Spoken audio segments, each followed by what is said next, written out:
ओम शांति। तो हम सबके बीच में हमारे आदरणीय राजयोगिनी शीलू दीदी जी पधारे हैं। हम एक हाथ हिलाकर आपका स्वागत करते हैं, सत्कार करते हैं, अभिनंदन करते हैं। दीदी का ये बहुत बड़ा सौभाग्य रहा, बाल्यकाल से ही साकार मम्मा बाबा की पालना मिली, या यूं कहें बाबा की गोद में ही आपका जन्म हुआ है। क्योंकि दीदी मुंबई महानगरी से निकले ईश्वर की अनमोल रतन है और मम्मा बाबा मुंबई में जाया करते थे। तो दीदी का ये सौभाग्य रहा।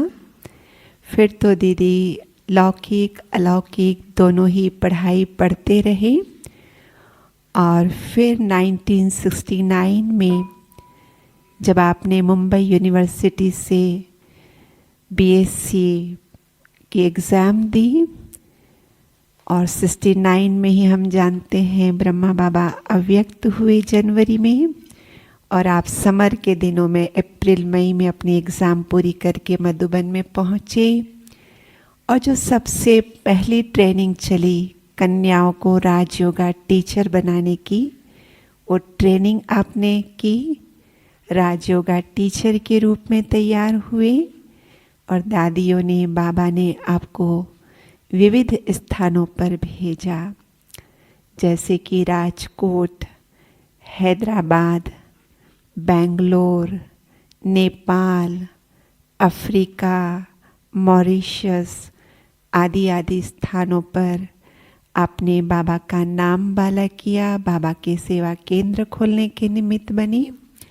तो 69 से 76 तक आप बाबा के सेवा में अलग अलग स्थानों पर उपस्थित रहे। और 76 में जब आप मधुबन में आते तो हर वर्ष थे, लेकिन जब 76 में आए तो एक सुनहरा अवसर आपके लिए इंतज़ार कर रहा था। और वो सुनहरा अवसर था, दादियों ने आपके सामने रखा, हो गई बहुत सेवा अब स्थानों पर रह के, अब मधुबन निवासी बन जाओ। सबको रहता है ना ये संकल्प मधुबन निवासी बनने का।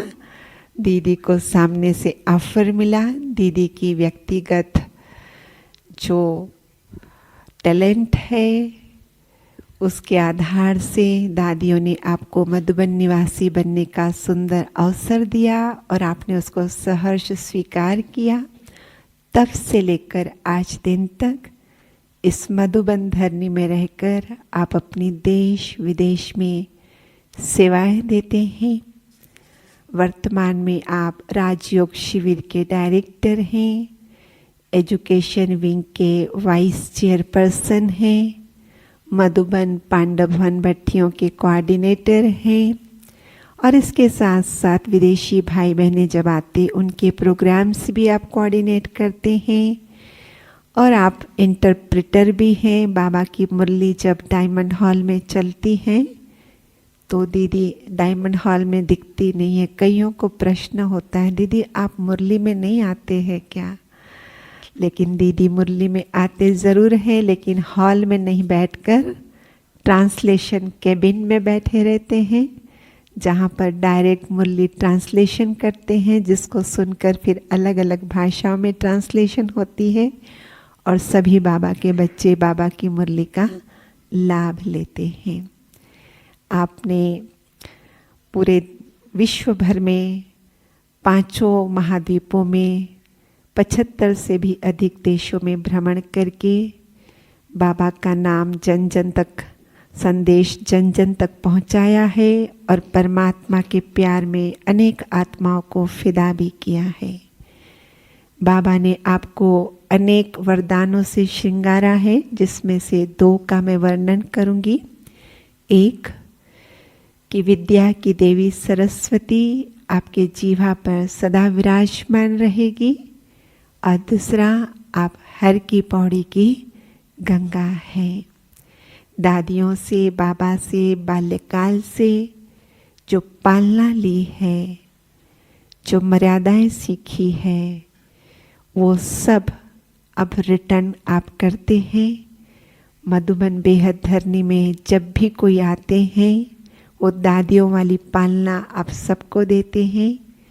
और इतनी बड़ी जिम्मेवारियां संभालते हुए भी, इतनी बड़ी हस्ती होते हुए भी बहुत ही सहजता से सबसे मिलते हैं, तो सबको लगता है दीदी तो हमारी अपनी है।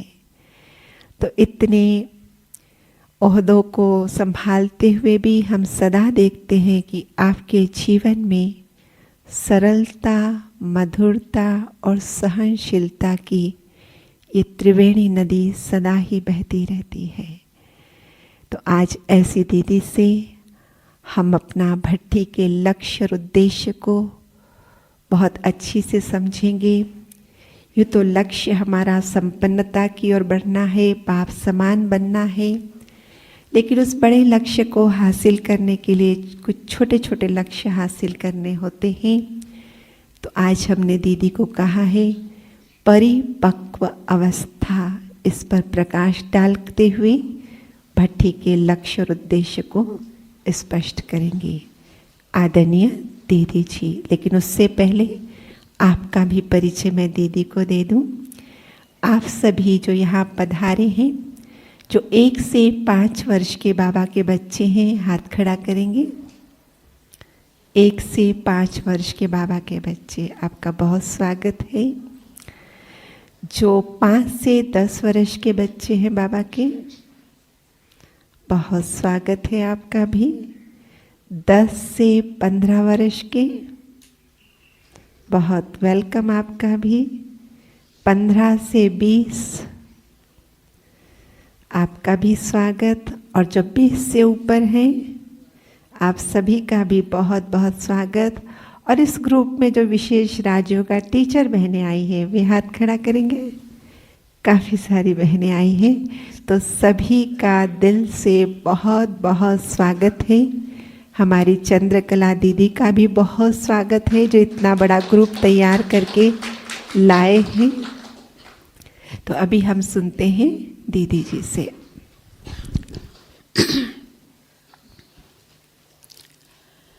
ओम शांति। बाबा के घर में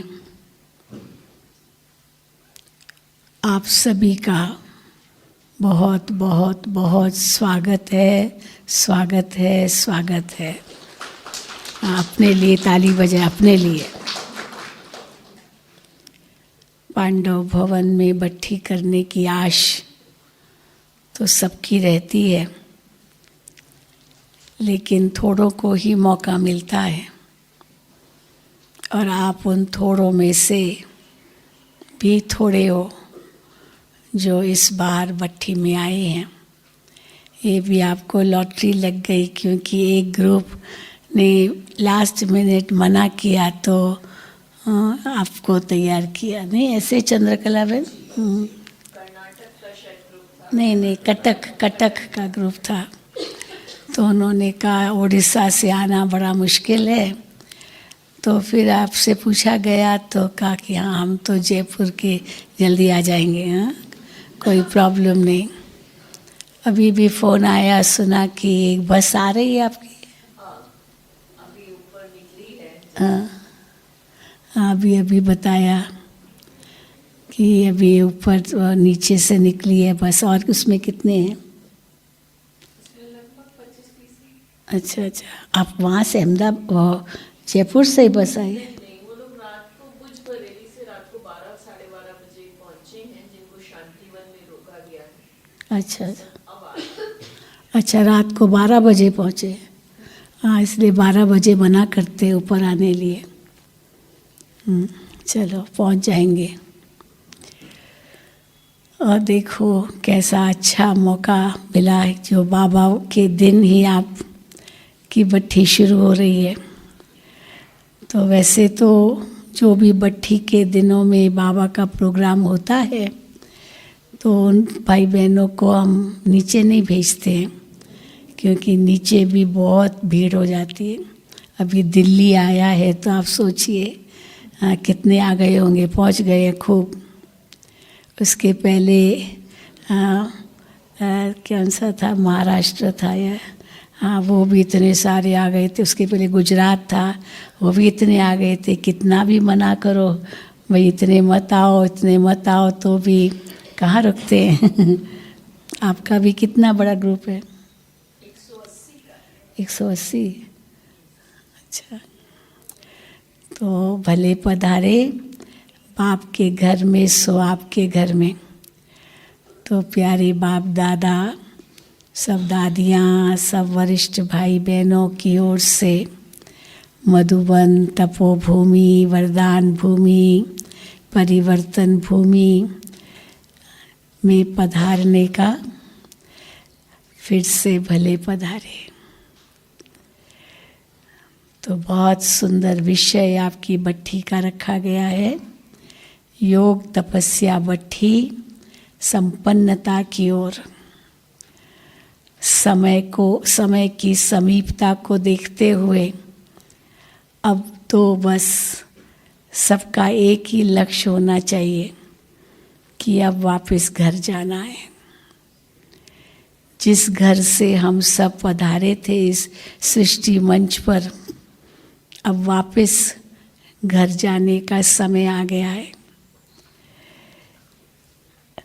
इस सृष्टि मंच पर हमने जो भी पाठ बजाया, ड्रामा में जो भी हमारा पाठ था, वो बजाकर अब पूरा हो रहा है।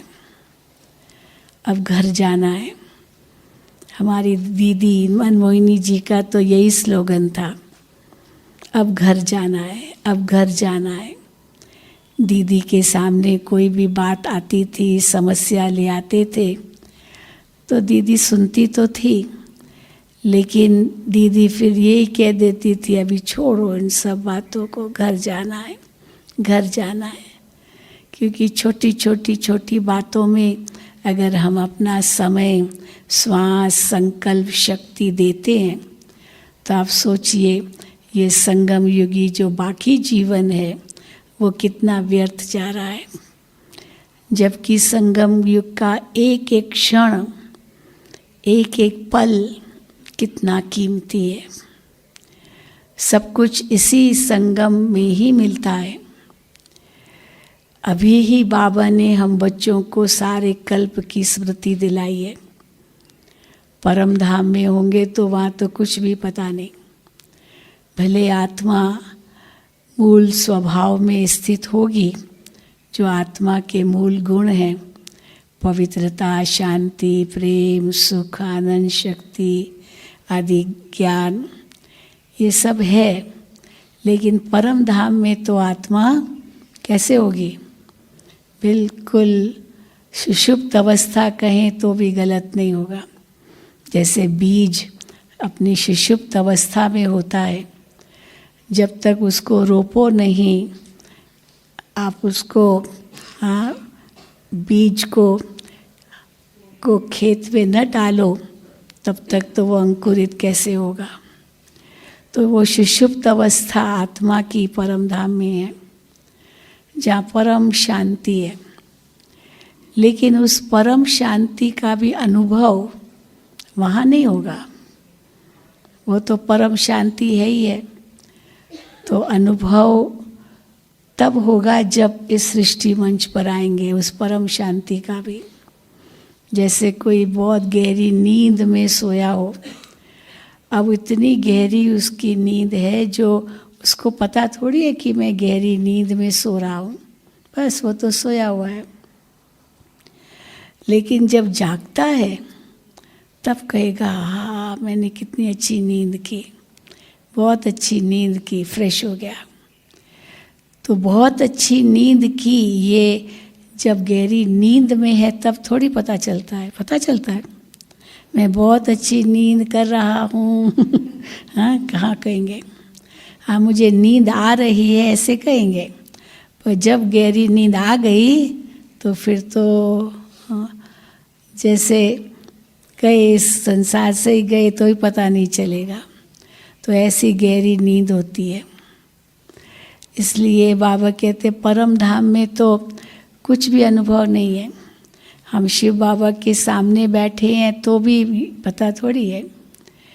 हाँ, जब सृष्टि मंच पर आते हैं तब वो जागृत अवस्था आती है, तब ये सारा ज्ञान भी हम समझ सकते हैं जब शरीर मिले। लेकिन परम धाम में तो कुछ भी अनुभव नहीं है, पर उसका अनुभव हम यहाँ कर सकते हैं जब हमें ज्ञान बाबा देते हैं। तो उस घर से हम आए हैं ये भी कहाँ याद है। अब जब हम कहते हैं ना परम धाम चले जाओ, परम धाम में मैं आत्मा ज्योति बिंदु स्वरूप अपने आप को समझो, बाबा के सामने उपस्थित हूँ, ये देखो। तो कई कहते परम धाम को कैसे हम विजुअलाइज कर, हमने तो देखा नहीं है। तो अभी ये कैसे हम कह सकते देखा नहीं है, भाई वहाँ से ही तो आए हैं, वहाँ से ही आए हैं तो देखा तो होगा ना। जहाँ से आप आते हो तो वहाँ तो देखेंगे तभी तो आएंगे ना वहाँ से। लेकिन क्यों कहते हमने देखा नहीं है, क्योंकि याद नहीं है। जैसे छोटा बच्चा होता है ना, गांव में पैदा हुआ मानो, अब वहाँ का वो उनका जन्म का फ़ोटो वोटो सब माँ के पास है एल्बम में, और जब 5-6 साल का होता है थोड़ी समझ आती है तो उसको माँ फ़ोटो दिखाती है, एल्बम देखो बेटा तुम यहाँ इस गांव में पैदा हुए थे।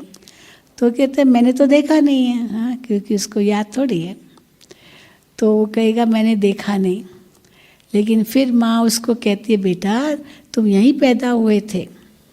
हाँ, मैं आपकी माँ हूँ तो मैंने ही पैदा किया था। जब माँ जब कहती है तब वो मानेगा, नहीं तो कहेगा मैं तो देखा ही नहीं। तो भगवान खुद आकर के कहते हैं कि तुम उसी धाम के वासी थे। तो कोई कहे कि मैंने देखा ही नहीं, ये कैसे हो सकता है। हाँ, देखा है पर भूल गए।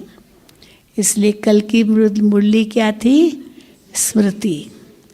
तो बाबा आकर के हर चीज़ की स्मृति दिलाते हैं, और सारा ज्ञान का सारी स्मृति है। फिर जब बाबा कहते हैं 5 स्वरूपों को स्मृति में लाओ, तो सतयुग में कैसे होंगे, चलो परम धाम का तो बाबा बताते हैं। फिर सतयुग में कैसे होंगे, कैसे वहाँ पर सुख शांति संपन्न जीवन होगा, कैसे सर्वगुण संपन्न होंगे।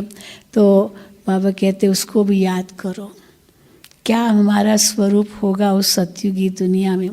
पर कोई कि हमने तो सतयुग देखा नहीं। अरे भाई कैसे नहीं देखा, वहीं से तो आए हो, हाँ, सतयुग से ही तो नीचे उतरे हो, पर हमने नहीं देखा, बस ऐसे ही कह देंगे। हम कैसे विजुअलाइज करें, कैसे हम संकल्पना करें। तो बाबा कहते वही तो स्मृति दिला रहे हैं। आपको स्मृति नहीं है, इसीलिए तो बाबा स्मृति दिला रहे कि तुम तो सतयुग के मालिक थे, तुम तो विश्व के मालिक थे। हाँ, सारी विश्व पर तुम्हारा राज्य था। ये सब स्मृति है। तो ये 5 स्वरूपों की जो स्मृति है, इससे भी जैसे वो स्मृति हमारी जागृत होती है तो पता चलता कि हम आत्माएं कितनी ऊंचे। तो न परम धाम में पता होगा और न सतयुग में ही पता होगा कि हम इतने ऊंचे, क्योंकि कॉन्ट्रास्ट तो है ही नहीं ना। जहाँ कॉन्ट्रास्ट होता है वहाँ पता चलता है कि हम ऊंचे हैं। अब कोई धनवान भी हो और निर्धन भी हो, तो निर्धन कैसा होगा और धनवान कैसा होगा। तो धनवान कॉन्ट्रास्ट कर सकता है ना कि मैं धनवान हूँ और ये निर्धन है। पर सारे धनवान हो तो फिर कॉन्ट्रास्ट की तो बात ही नहीं है। तो फिर उसको भी नहीं लगेगा कि मैं धनवान हूँ, क्योंकि सारे धनवान हैं।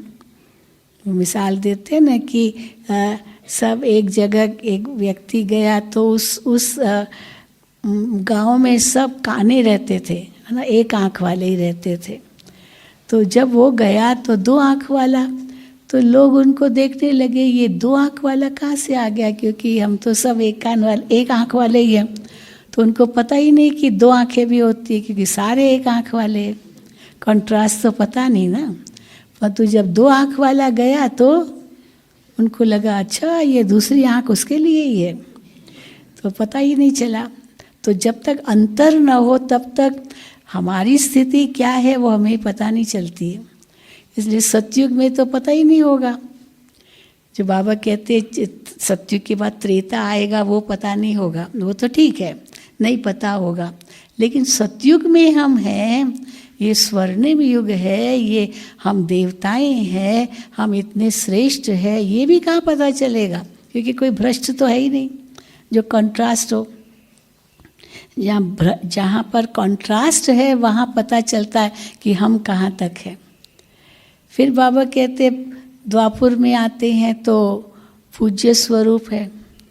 अब पूज्य स्वरूप का भी हमको कहाँ पता चलेगा कि हमारा ये पूज्य स्वरूप है। द्वापुर से हमारी पूजा होती आई है, हमें क्या पता चलेगा, और ये हम ही हैं ये तो पता ही नहीं था।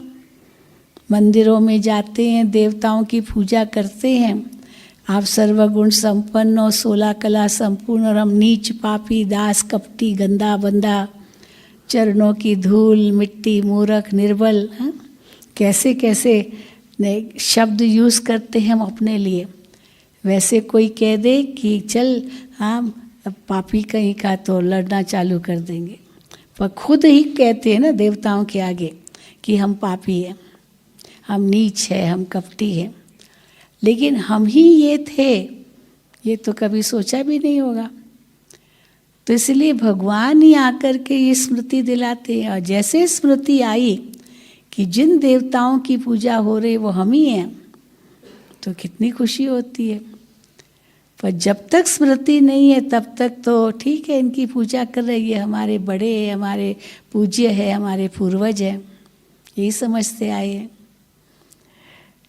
तो इसीलिए हम ही ये पूज्य थे और हमारी ही पूजा होती है, ये तो पता नहीं था। और फिर बाबा कहते देखो पूजा भी कैसे होती है, आप इस समय जैसी आपकी स्थिति होगी उसी अनुसार आपकी पूजा भी होगी द्वापुर में, द्वापुर कलयुग में। पर अभी अगर हमारी श्रेष्ठ स्थिति है तो फिर वहाँ पूजा भी इतनी श्रेष्ठ विधि से होगी। फिर देखो आओ संगम पर, अब संगम पर कुख वंशावली ब्राह्मण भी है, तो हम तो मुख वंशावली ब्राह्मण हैं, पर वो कुख वंशावली ब्राह्मण थोड़ी ये जानते हैं कि ब्रह्मा मुख से हम पैदा हुए, भले कह देते हैं, लेकिन न ब्रह्मा को जानते हैं न ब्रह्मा मुख से कैसे पैदा होना होता है वो पता है, वो तो कुख वंशावली है। इसीलिए कंट्रास्ट न होने के कारण उनको जो स्थिति उनकी है वो स्थिति का भी उनको पता नहीं चलता। लेकिन अभी जो बाबा ने हमें स्मृति दी है, इस स्मृति के आधार से हम पांचों स्वरूपों को जब याद करते हैं तो कैसा नशा चढ़ता है, हम ही है ये।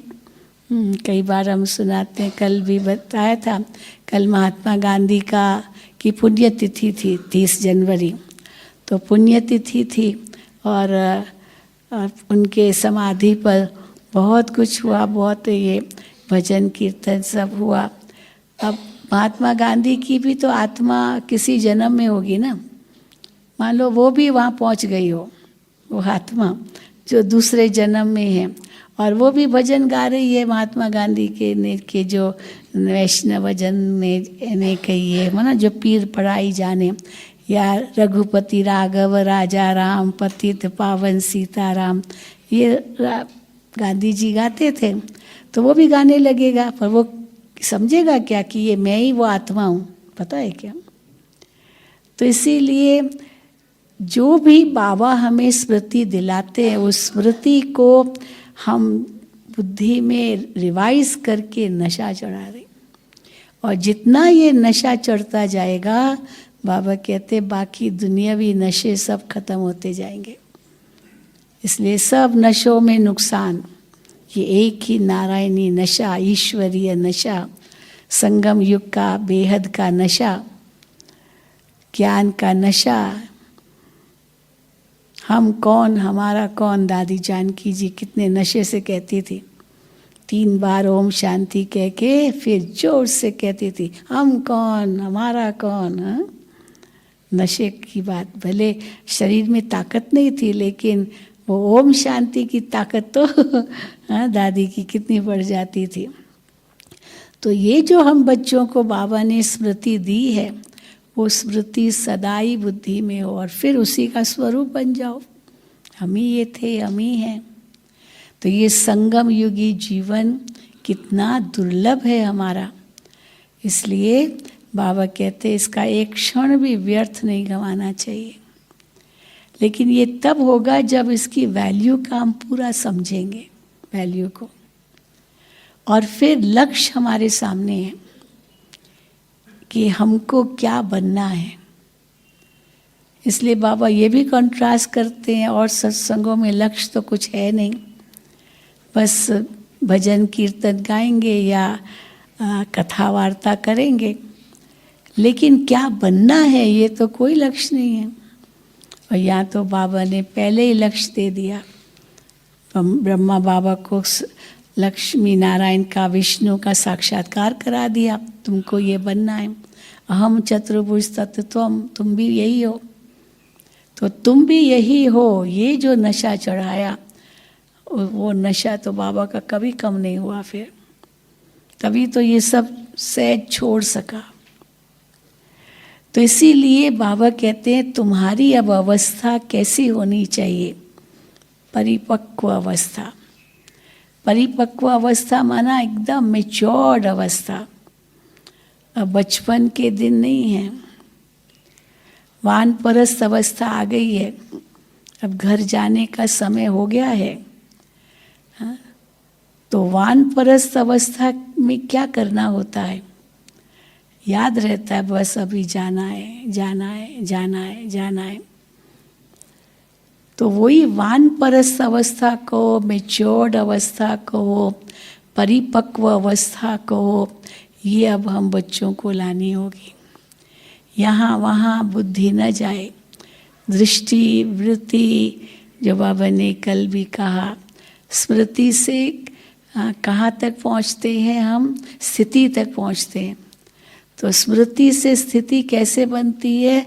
उसके स्मृति के आधार से वृत्ति बनती है, फिर दृष्टि बनती है, या दृष्टि फिर वृत्ति बनती है, फिर कृति बनती है, फिर स्थिति बनती है। तो जब स्मृति इतनी ऊंची होगी तो स्थिति सहज आ सकती है, क्योंकि वृत्ति ऐसी बन जाएगी बाबा ने हमको क्या दिया है। तो किसको कहेंगे परिपक्व अवस्था? जैसे फल होता है, अब पेड़ पर लटक रहा है पर कच्चा फल है, तो कच्चा फल कैसा होता है? कड़वा भी होता है, या खट्टा भी होता है, हाँ, या तीखा भी होता है। मतलब न खाने योग्य तो नहीं होता है ना। खाने योग्य तब हो जब वो परिपक्व हो जाए या पक जाए। तो कच्चा फल माना वो कोई काम का नहीं है, योग्य नहीं है। चलो आम है, कच्चा है, अचार डाल देंगे, लेकिन खाने योग्य तो ऐसे नहीं होगा ना। भगवान के आगे अर्पित तो नहीं कर सकेंगे ना कच्चा फल। तो इसीलिए बाबा हम बच्चों को अभी कहते, बच्चे तुम्हें परिपक्व बनना है। परिपक्व माना पक्का फल। तो पक्का फल कैसे बनेंगे? पक्का बनने के लिए पहले तो धीरज बहुत चाहिए, बहुत धीरज चाहिए। बाबा धीरज भी देते हैं। धीरज धर मनवा, धीरज धर, तेरे सुख के भरे दिन आएंगे। तो जब धीरज हम आत्माओं को मिल जाता है तो हमारी अवस्था स्थिर हो जाती है। हाँ, जैसे कोई पेशेंट है, डॉक्टर उसको धीरज देता है, तुम जल्दी ठीक हो जाओगे। तो जल्दी ठीक हो जाओगे, ये जैसे ही धीरज मिला, वो पेशेंट, वो जो पेशेंट है उसको पेशेंस मिल जाती है। तो हम बच्चों को भी अभी उसी पेशेंट स्थिति में, माना मरीज की स्थिति नहीं, लेकिन पेशेंस की स्थिति में, धीरज की स्थिति में भी आना, ये भी मैच्योर्ड स्टेज है। लेकिन कई बार जब मन में प्रश्न उठते हैं, ये क्यों, ये क्या, ये कौन, ये कहाँ, ये कैसे, ये जो मन में जो तूफान आ जाते हैं, ये तो परिपक्व अवस्था नहीं है ना। परिपक्व अवस्था माना कोई प्रश्न नहीं, कोई प्रश्न नहीं, क्योंकि या तो प्रश्न उत्पन्न होंगे या तो आश्चर्य खाएंगे, अच्छा ऐसे भी होता है क्या। पर परिपक्व अवस्था में आश्चर्य भी नहीं खाएंगे, क्योंकि अनुभवी मूर्त है। जिस व्यक्ति के लिए कोई नई बात होती है तो अच्छा हाँ सरप्राइज दिखाएगा, आश्चर्य दिखाएगा। पर जो अनुभवी मूर्त है, जिसने अपने जीवन में सब कुछ अनुभव कर लिया है, वो आश्चर्य भी नहीं खाएगा, क्योंकि बहुत बार किया है। और बाबा ने तो हमें कैसे ड्रामा का ज्ञान दे करके बिल्कुल निश्चिंत कर दिया है। बच्चे जो कुछ भी होता है कोई नई बात नहीं है, कोई नई बात नहीं है, न कोई नई बात है और न ही कोई बुरी बात है, न ही कोई गलत बात है। इस ड्रामा में सब कुछ सही है, सब कुछ कल्याणकारी है और सब कुछ पहले हो चुका है। तो इसलिए जब ये बुद्धि में आ जाता है तो हमारे अंदर की हलचल खत्म हो जाती है, स्थिर बुद्धि बन जाती है। तो परिपक्व स्थिति माना एकदम स्थिर, एकदम एक रस, न कोई प्रश्न, न कोई आश्चर्य और न कोई चिंता। चिंता तो उनको होती है जो समझते अभी तो बहुत जीना है, अभी तो मुझे अपने लिए भी चाहिए, बच्चों के लिए, पोतरों के लिए, परपोतरों के लिए। वाह, कल भी बाबा ने कहा इतनी पीढ़ियों के लिए चाहिए। वो जोक बताते ना कि एक बहुत धनवान व्यक्ति था, तो धनवान व्यक्ति ने अपने मुनीम से पूछा कि ज़रा बताओ तो हमारे तिजोरी में कितना धन है।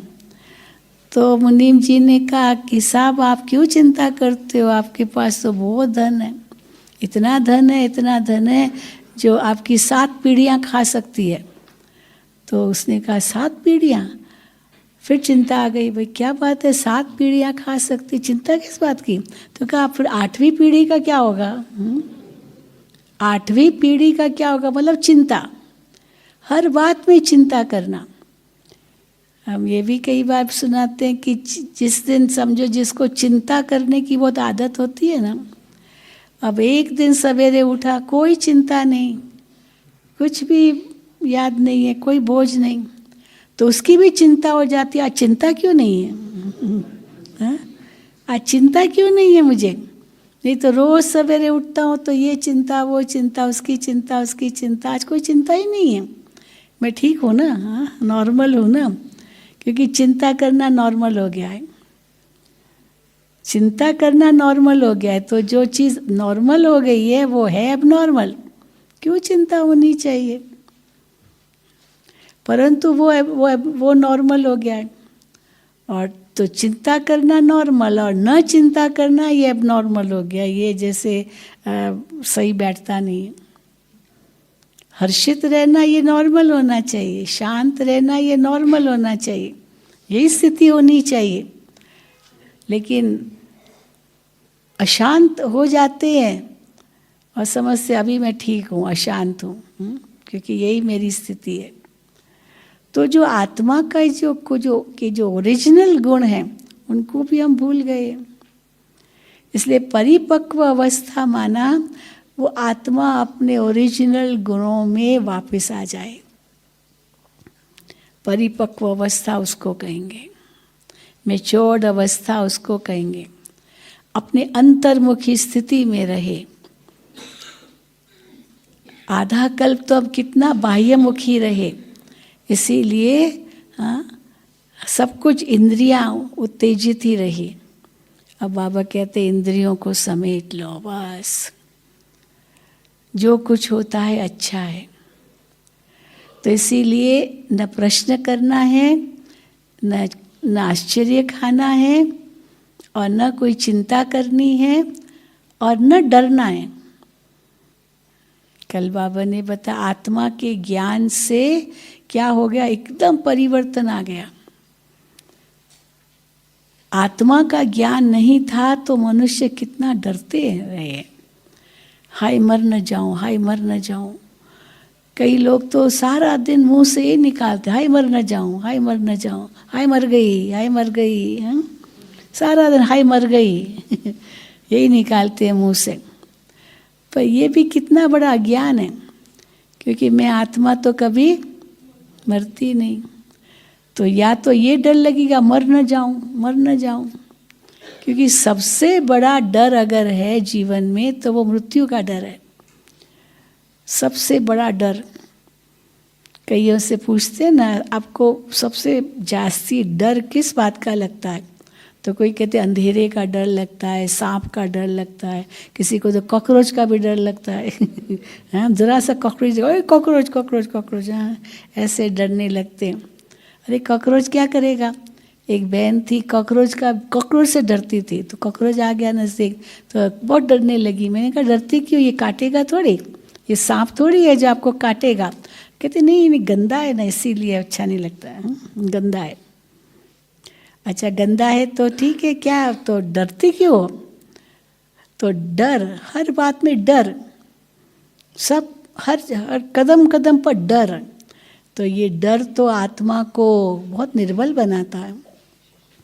जरा सी आवाज़ हुई एकदम डर। तो बाबा कहते जब अगर छोटी छोटी बातों में डरते हो तो अंत कैसे देखेंगे, देख सकेंगे? इतने सारे बम फटेंगे, क्या क्या होगा, बंदूकें चलेगी, हाँ न जाने क्या क्या होगा, और उस समय डर गए। तो बाबा ने उस दिन भी कहा ना कि कोई बीमारी से नहीं मरेंगे, लेकिन डर से हार्ट फेल हो जाता है, डर डर। हाँ वो बताया किसी का कि कहाँ वो ये एक्सीडेंट हुआ, वो मालगाड़ी, ऐसे मालगाड़ी नहीं थी, गाड़ी थी, तो एक बोगी दूसरे पर चढ़ गई, इतना जोर से धमाका हुआ। तो जो लोग उसमें मरे वो कोई चोट से नहीं मरे, लेकिन हार्ट फेल से मर गए, हार्ट फेल, क्योंकि इतना जोर से धमाका होगा, अब उसमें ही मर गए। तो आप सोचो कि अगर डर गए तो उस समय हार्ट फेल हुआ और ओम शांति, तो इसका मतलब आत्मा कितनी कमज़ोर है, कितनी कमज़ोर है। तो उसके लिए बाबा हमको क्या प्रैक्टिस कराते हैं? अशरीरी बनो, अशरीरी बनो। तो जब ऐसे आवाज़ भी हुई तो अशरीरी में बन सकती हूँ? अपने आप से पूछिए। अशरीरी न्यारी, एकदम न्यारी बन जाऊँ। मैं अपना अनुभव कई बार सुनाती हूँ कि बहुत साल हो गए, मैं समझती हूँ 30-35 साल हो गए होंगे। एक्सीडेंट हुआ हमारा, बहुत ज़बरदस्त एक्सीडेंट था, लेकिन कैसे बच गए, बाबा ने बचा दिया। हम पालनपुर से वापस आ रहे थे मधुबन, तब ये हॉस्पिटल नहीं था, हॉस्पिटल तो बाद में बना, ये 80s की बात होगी, हॉस्पिटल तो 90 में बना। तो हर बात के लिए हमको पालनपुर जाना पड़ता था, छोटे से दांत के दर्द के लिए, आँखों का प्रॉब्लम, दांत का प्रॉब्लम, कान का प्रॉब्लम, कुछ भी, सब के लिए पालनपुर जाना पड़ता था। तो पालनपुर हम लोग गए थे।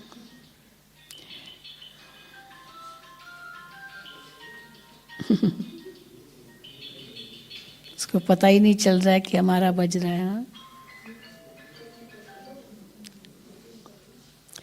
तो पालनपुर से हम वापस आ रहे थे, हाँ चलो कोई बात नहीं, पालनपुर से हम वापस आ रहे थे तो अचानक एक व्यक्ति, माना वो युगल थे, ट्राइबल लोग ना, जो ये भील लोग, तो भील लोग जो जंगल से लकड़ी काट के आ रहे थे, तो जो पुरुष था उसके सिर पर लकड़ियों का बंडल था और अचानक पहुंच गया। हम तो आराम से जा रहे थे, रास्ता तो साफ था, लेकिन अचानक पहुंच गए और वो बिल्कुल जैसे गाड़ी के नज़दीक आ गए।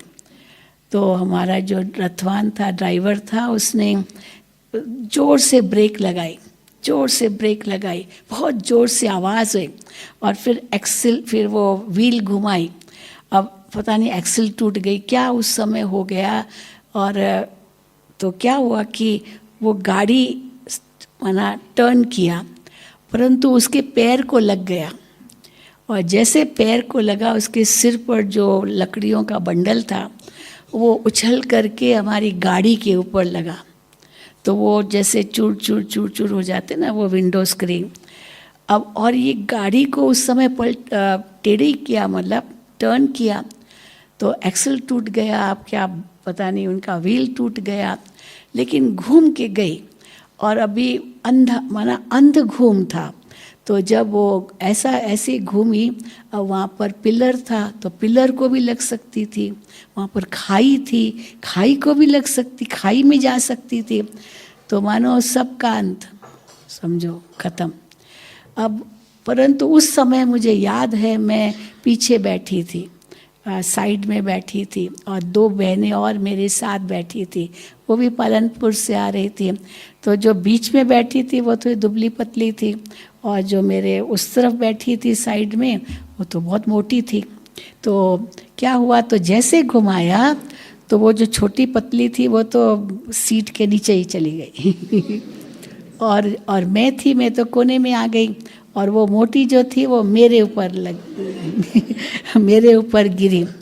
लेकिन उस समय मुझे याद है मैंने उस समय बाबा को कहा, बाबा मैं आ रही हूँ, मैं आ रही हूँ। हाय हाय हाय ये नहीं कहा, मैं आ रही हूँ। और एकदम ऐसे अशरीरी हो गई, ऐसे दिल की धड़कन ही रुक गई, इससे अनुभव हुआ। बस आंखें बंद कर दी मैंने, और फिर थोड़ी देर के बाद आंखें खोली तो जिंदा है हम। और वो जो गाड़ी थी वो जाके झाड़ियों में सो गई, मतलब ऐसे हो गई, टेढ़ी हो गई झाड़ियों में। तो झाड़ियाँ थी वहाँ, और सोचो न वो कोई खंबा था न खाई थी, क्योंकि पता थोड़ी चलता है उस समय, थोड़ी ये सब देखते हैं। तो वो झाड़ियों में जा कर के वो लेट गई, और हम उसमें ऐसे लुढ़क करके, मतलब एक ही बार वो ऐसे गिरे, और शीशा चूर चूर हो गया। पर वो शीशा ऐसा होता है, गाड़ी का जो आगे का स्क्रीन होता है ना, वो अगर टूटेगा भी ना तो वो ऐसे जैसे बारिश होती है ना वैसे रोड गिरता है, वो किसी को लगता नहीं है, वो बस ऐसे ही नहीं। हाँ क्या, हाँ हाँ वो तो इसीलिए किसको लगता नहीं है। तो क्या हुआ कि अब उस समय हमने कहा बाबा, हाँ थैंक यू बाबा। बस पहले तो कहा बाबा हम आ रहे हैं आपके पास, और एकदम अशरीरी हो गए। और फिर मैंने कहा बाबा, हम देखा कि हम तो जिंदा है और कुछ भी खरोच नहीं हुआ, कुछ भी नहीं हुआ। अब सोचो कुछ नहीं हुआ ड्रामा अनुसार। तो नेक्स्ट डे अव्यक्त बाप दादा को आना था, तो हम 5 जने थे, तो बाबा के सामने हम बैठे। तो बाबा ने, अभी वो जो व्यक्ति था जिसके पैर में लगा उसका तो वहीं फ्रैक्चर हो गया, माना पाँव को लगा, वो गिर गया। और वो उसकी स्त्री तो रोने लगी, इतना ज़ोर ज़ोर से रोने लगी। परंतु अभी हमारे पास तो पालनपुर का सेंटर नज़दीक था, वहाँ फ़ोन किया, फिर उनको तो ले गए हॉस्पिटल, वहाँ ले गए। तो मतलब वो फिर बाद में पता नहीं, लेकिन कहने का भाव है कि जो बाबा कहते हैं ना, ये अभ्यास करो अशरीरी बनने का। उस समय और कोई याद ना आए। कल की बाबा की मुरली कितनी ज़बरदस्त थी। अंत में एक ही पेपर आएगा, एक ही क्वेश्चन आएगा, नष्टो मोहा स्मृति स्वरूप, एक ही क्वेश्चन। हाँ वो बाबा ने मुझे तो क्या, हम सब 5 ही बाबा के पास आए, तो बाबा ने हम 5 को दृष्टि दी, मतलब कुछ भी लगा तो नहीं। तो बाबा ने कहा कि आप सबका जो हिसाब किताब था, उस वो जो ये जो जिसको चोट लगी ना उसके साथ जाके उसको लगा, आप सबका हिसाब किताब उसको जाके लगा, ये बाबा ने कहा इस प्रकार से। और बाबा ने बाबा ने जैसे रक्षा की, पर वो हिसाब किताब कुछ तो था ना, भले सूली से कांटा हो गया लेकिन वो हिसाब किताब उसको जाके लगा। और फिर बाद में सुना उनको हॉस्पिटल ले गए, वहाँ पर उसको सिर की भी चोट आई। वो ट्राइबल लोग थे, ये भील लोग, और फिर तो कोई ने कहा कि वो मर भी गया, पता नहीं, पर हम लोगों को तो बाद में कुछ पता नहीं चला। पर उसकी जो औरत थी वो तो चिल्लाई चिल्लाई चिल्लाई उस समय। पर आप सोचो कैसी स्थिति होगी। अब हम यहाँ रास्ते में, और शाम का समय था, ठंड भी थी, तो भी फिर फ़ोन किया मधुबन में, फिर दूसरी गाड़ी आई या पता नहीं क्या कितना, पर बहुत साल पहले की बात है। लेकिन कहने का भाव है कि स्थिति हमारी कैसी थी। तो बाबा ने तो बहुत प्यार दिया। बाबा ने कहा कि अब ये आपको तो बहुत सेवा करनी है, तो सेवा तो करनी है, इसीलिए बाबा ने रक्षा की और अपनी जैसे गोद में ले लिया। पर वो हिसाब किताब तो कुछ तो था ना, तो वो सूली से कांटा होकर के उस व्यक्ति को जाके लगा। फिर पता चला कि वो जो औरत थी उसने तो जाके दूसरी शादी भी कर ली, उसका तो जीवन ही बदल गया। और हो सकता है ये मर भी गया हो, जैसे सुन रहे थे बाद में, लेकिन फिर हम तो फिर उसमें गए नहीं। लेकिन कहने का भाव है कि ये सब होता है, पर हमारी स्थिति कैसी हो, बिल्कुल न्यारी, बिल्कुल न्यारी। कैसे अशरीरी बन जाएं हम, क्योंकि कुछ भी हो सकता है। तो न डर हो और न कोई चिंता हो, न कोई दुख भी हो, क्योंकि जो कुछ होता है सब कल्याणकारी, सब कल्याणकारी। उसी कल्याण की स्थिति में हमको अपने आप को बिल्कुल निश्चिंत रहना है। इसलिए बाबा ने ड्रामा का इतना ऊंचा ज्ञान हमें दिया है। तो उस ज्ञान के आधार से हमारी बहुत परिपक्व अवस्था हो सकती है, बिल्कुल स्थिर एक रस अवस्था हो। चलो चाहे कोई कुछ भी कहे, हमें एक कान से सुना, दूसरे कान से निकाल दिया। जो बाबा कहते हैं अभिमान होगा तो अपमान महसूस होगा। अगर अपमान महसूस हो रहा है माना अभिमान है, और जहाँ अभिमान है वहाँ स्वमान नहीं है। इसलिए बाबा हमें स्वमानों की लिस्ट देते हैं। बाबा हमको किस नज़र से देख रहे हैं, हम अपने आप को उसी नज़र से देखें। बस ये सदा उसी अपनी बुद्धि में रहे।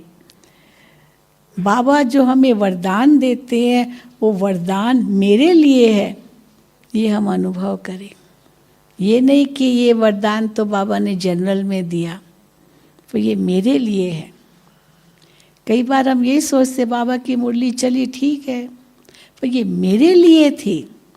ये अगर बुद्धि में आएगा तो हम उस पर अटेंशन भी देंगे। कोई बात किसी ने मुझे कही तो वो तो छप गई, ऐसे जनरल में कही तो वो तो भूल जाएगी, पर मुझे कही तो वो बात छप जाएगी।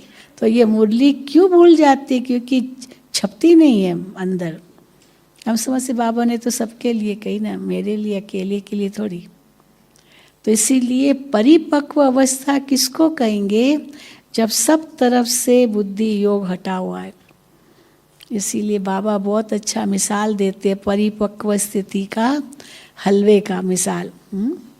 हलवा जब पकाते हैं तो क्या होता है, पहले तो कच्चा होता है ना, आटा कच्चा होता है, फिर घी डाला, शक्कर डाला, जो भी सब कितना भारी होता है। परंतु उसको जैसे घुमाते जाओ घुमाते जाओ घुमाते जाओ, रंग भी बदलता रहता है और सब कुछ बदलता रहता है। और जब वो पकने पर होता है तो क्या होता है, भारीपन खत्म, एकदम हल्का हो गया। फिर जो कढ़ाई को लगता है आटा, वो कढ़ाई को लगा हुआ आटा भी सब निकल आता है, सब निकल जाता है। फिर जो अंदर में ज़्यादा घी है वो भी निकल जाता है, और हलवा कैसा बन जाता है, इतना हल्का। वो बोझ खत्म, भारीपन खत्म, फिर मेहनत खत्म, बिल्कुल हल्का हो गया। और खाने में भी टेस्टी, मिठास मिल गई उसको, और वैसे खाओ तो कैसे लगेगा। तो परिपक्व अवस्था माना जैसे सब तरफ से हम न्यारे हो गए, कहीं भी दृष्टि नहीं जाती है, कहीं भी आकर्षण नहीं जाए, अपनी देह में भी आकर्षण नहीं। आज भी बाबा ने मुरली में कहा यही स्थान सबसे पवित्र स्थान है, भ्रिकुटी, ये मस्तक। कल मुझे किसी ने विदेश से फ़ोन किया और कहा कि बाबा ने जो आज की मुरली के लिए तो बाबा ने कहा ये सबसे पवित्र स्थान कैसे है? भ्रिकुटी सबसे पवित्र स्थान कैसे है? और कोई स्थान शरीर में पवित्र नहीं है, मस्तक ही पवित्र है। अब इसका क्या उत्तर देंगे? तो हमने कहा देखो, मस्तक ही है जो सबका एक जैसा है। मस्तक ही है जो सबका एक जैसा है ना, ये एकदम चपटा। अभी और दूसरा, आप जैसे नीचे जाएंगे सब में परिवर्तन है। अब किसकी आंखें कैसे होती है, झुंझार आंखें होती है, किसकी इतनी बड़ी आंखें होती है, किसकी बिल्ली की आंखें होती है ना, कई प्रकार की आंखें होती है, कई की किसी की बादामी आंखें होती है, बादाम जैसी आंखें होती है। तो अंतर है, सब का अंतर है। अच्छा, और नीचे तो नाक देखो, किसी का मोटा है, किसका पतला है, कैसा कैसा नाक होता है, टेढ़ा है, कई चीज़ें होती हैं। फिर और नीचे आओ तो ये होंठ है, किसके इतने मोटे मोटे होंठ होते हैं ना, किसके एकदम पेंसिल जैसे होंठ होते हैं। अब कोई उसको ही देखता रहे। फिर और नीचे आओ तो फिर रजो स्थिति, तमो स्थिति सारी होती है। पर चेहरे में सबसे ऊंचा स्थान ये मस्तक है, और आत्मा का स्थान तो वही है। आज बाबा ने कहा चलो मस्तक नहीं तो आंखें। हाँ, आज की मुरली पढ़ी आप लोगों ने, आज तो थे ना आप लोग। तो मस्तक नहीं तो चलो आंखें में कहाँ तो है ना, पर सबसे पवित्र स्थान तो यही है। आज्ञा चक्र, तीसरा नेत्र, सब इसी को कहते हैं। तो इसलिए बाबा कहते हैं किसको भी देखो तो कहाँ देखो, बस वहीं देखो। यही सबसे पवित्र स्थान है, तो आपकी दृष्टि पवित्र हो जाएगी। और ऐसी पवित्रता अगर अंदर में आ गई, मानो कि आपकी परिपक्व अवस्था हो गई।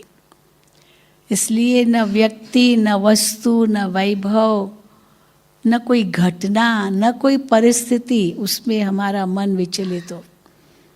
कई कहते हैं ना, मन में बहुत व्यर्थ संकल्प आते हैं। अब व्यर्थ संकल्प भी कौन से आते होंगे जिसको आप व्यर्थ कहते हो?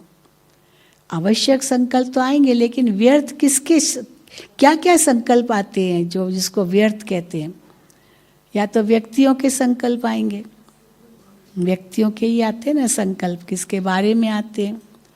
या तो कोई वस्तुओं के बारे में संकल्प आएंगे, या तो कोई घटना के बारे में संकल्प आएंगे, कोई घटना घटी उसके संकल्प चलेंगे, या तो किसी स्थान के बारे में आएंगे संकल्प, या तो हाँ इच्छाएं जो है मन में उसके संकल्प आएंगे।